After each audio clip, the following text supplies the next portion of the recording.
ng kalihim ng kalusugan. So I congratulate Dr. Briggs Pujalte.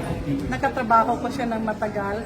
When the Philippine Orthopedic Center was being privatized, at nakita nga namin na defective yung kontratang yon, siya yung isa sa pinakamalakas at masigasig na boses na talagang tinayuan niya na no to privatization of specialized centers, lalong-lalo na nung gagawing sole privatized area yung Philippine Orthopedic Center. So I'm looking forward to BRICS uniting the Department of Health kasi dapat mahinto no, yung grupo-grupo sa loob, yung constant reassignments, ilang taon na lang. No? So kailangan ang ligasiya sa kalusugan.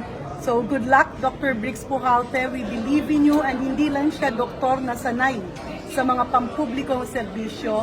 Naging manager din siya ng Philippine Orthopedic Center for a long time, and he has always been a professor in terms of healthcare. So alam ko nagtuturo siya sa UP, LaSalle, FEU, and I'm not sure no, kung saan pa.